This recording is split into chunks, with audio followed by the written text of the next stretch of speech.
Record. Good evening, dear brothers. Thanks for taking your time to come down amidst your busy schedules this evening to be here. I don't know what physical, mental, emotional, or even spiritual state you might be in right now, but what I can guess is you must be really exhausted from a very long week at work in the office. And some of you, myself inclusive, might even be a little burdened by the commitments, responsibilities, frustrations, anguish, disappointments, and even discouragements that we might have faced in the past week and even the past weeks. Although we may come here this evening as men and fathers plagued by all the troubles to be found in this world, we are going to leave this place tonight as sons of our most wonderful Abba Father, because His love for us is steadfast and He will deliver us from our troubles. So let me start by sharing with you a poem of lament from the book of Micah that highlights God's steadfast love for us and what He demands of us in reciprocation of His love. I will be reading from the passage Micah chapter 6 verses 1 to 8 from the NIV translation. It speaks of the Lord's case against Israel. And in verse 1, listen to what the Lord says. Stand up, plead my case before the mountains. Let the hills hear what you have to say. Hear, you mountains, the Lord's accusation. Listen, you everlasting foundations of the earth. For the Lord has a case against His people. He is lodging a charge against Israel. My people, what have I done to you? How have I burdened you? Answer me. I brought you out of Egypt and redeemed you from the land of slavery. I sent Moses to lead you, also Aaron and Miriam. My people, remember what Balak, king of Moab, plotted, and what Balaam, son of Beor, answered. Remember your journey from Shittim to Gilgal, that you may know the righteous acts of the Lord. With what shall I come before the Lord, and bow down before the exalted God? Shall I come before Him with burnt offerings, with calves a year old? Will the Lord be pleased with thousands of rams, with 10,000 rivers of olive oil? Shall I offer my firstborn for my transgression, the fruit of my body for the sin of my soul? He has shown you, O mortal, what is good. And what does the Lord require of you? To act justly, and to love mercy, and to walk humbly with your God. May God bless the reading of His word. So this poem seems to take the form of a legal proceeding in a courtroom. And the four main characters in this heavenly proceeding are, first and foremost, God as the plaintiff, Michael as God's messenger, the mountains and hills as witnesses, and Israel, who is facing the judge. As the plaintiff, God summoned His messenger Michael to call forth the mountains and everlasting foundations of the earth as witnesses to the truth of His case and the charges that He had against Israel. The phrase, listen to what the Lord says, provides heavenly authority to the summon. Another phrase, stand up, also gives Michael authority and stresses the urgency of the summon to the people of Israel. The next character in this lawsuit, Michael, was a prophet in Israel during the 8th century, alongside Amos, Isaiah, and Hosea. He lived in the hilly and mountainous region of Judah then, and prophesied during the reigns of 3 kings in Judah, namely Jotham, Ahaz, and Hezekiah. During his reign as king, Hezekiah initiated many religious and economic reforms that increased the divide between the rich and the poor, which caused the religious leader to view ministry as business then. Hezekiah introduced foreign influences into the culture of Israel at that point so as to maintain their sovereignty as a nation, because he made many alliances with many other countries at the time. Micah preached at a time when Judah experienced radical internal change while living under the threat of a foreign military invasion. Coupled with warnings of God's judgment, Micah also brought words of hope and salvation to the people and offered them a vision of a new and transformed way of life for their community and for their world. As witnesses, the mountains and hills testify to the promises and covenants that God made with Israel's forefathers.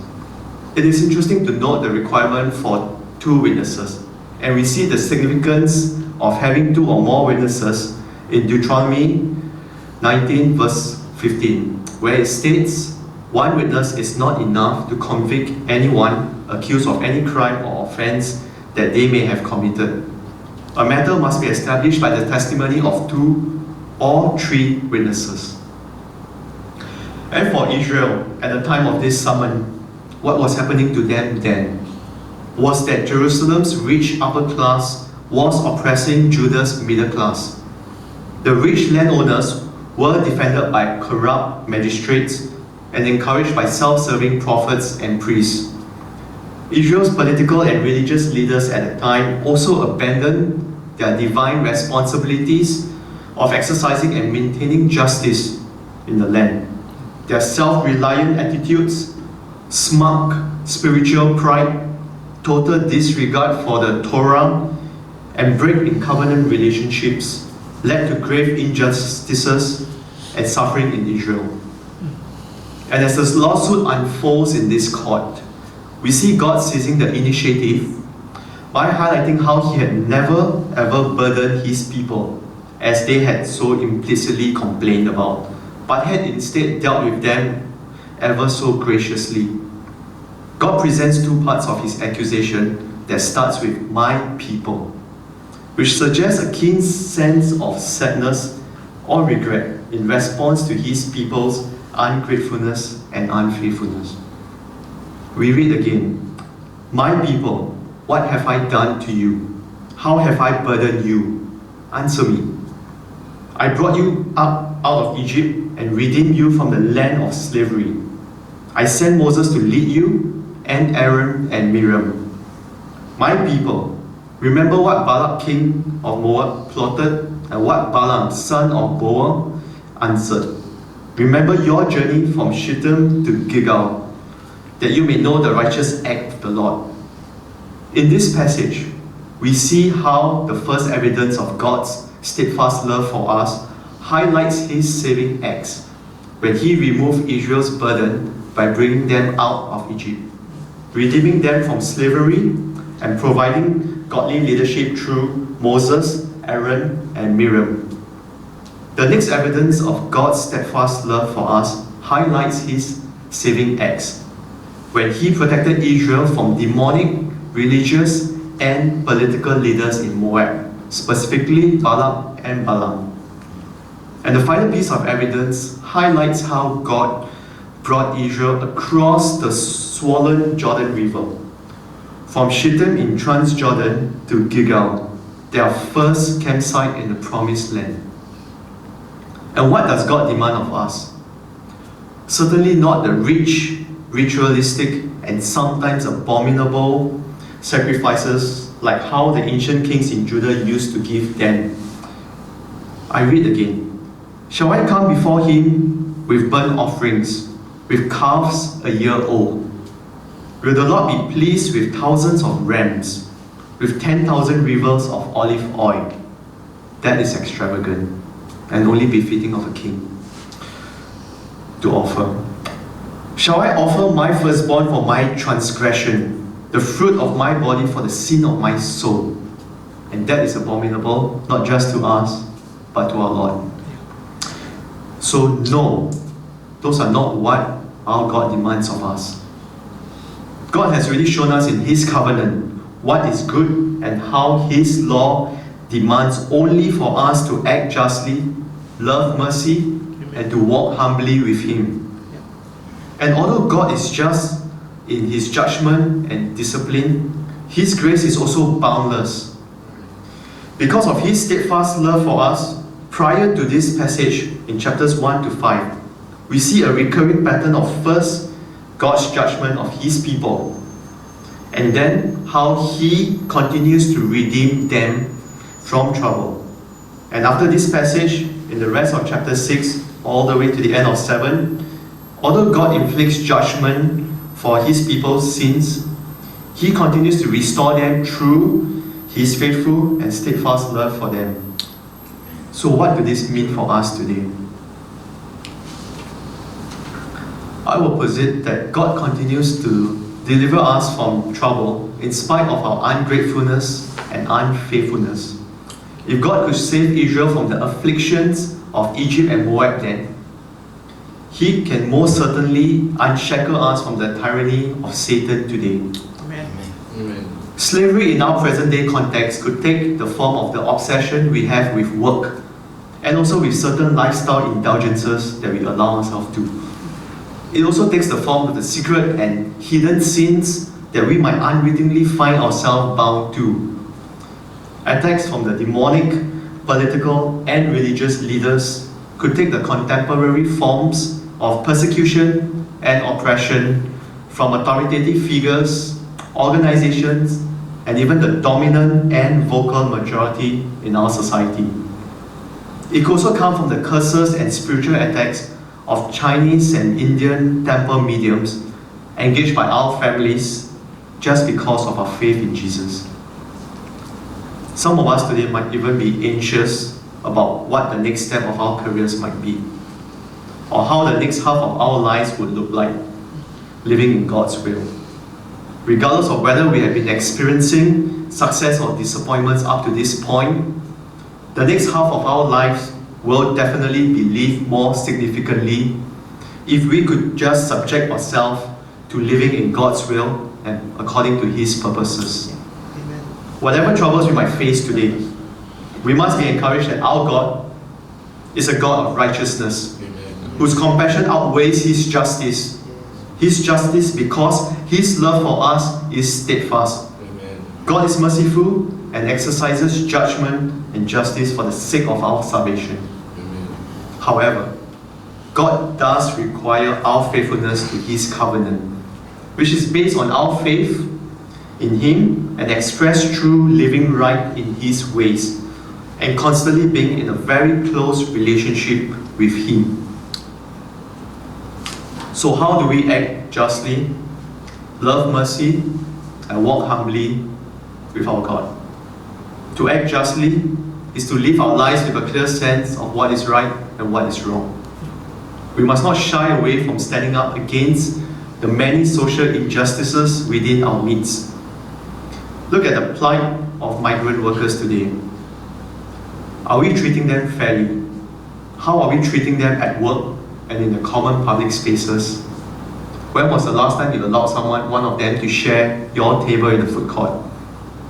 And even for us to just willingly be seated amongst them in our public transport systems.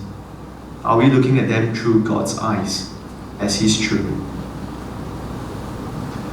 To love mercy is to show love and kindness to others, as derived from the Hebrew meaning of those words. How we treat our foreign domestic helpers at home matters a lot.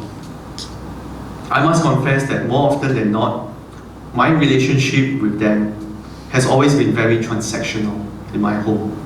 I could have done a lot more to embrace them into my family, to care for my children, instead of keeping them on the peripheral and keeping the whole relationship transactional. And even through the imposing of punitive measures for the work that they might not have done in accordance to our expectations. Finally, to walk humbly with God is to depend on Him rather than our own abilities. Instead of taking pride in what we can bring to God, we must recognize that no amount of personal sacrifice can replace a heart that is committed to justice and mercy. So my brothers, as we return home tonight, I'd like to encourage every one of us to just dedicate 20 minutes to think about how we have lived right by God's standards today.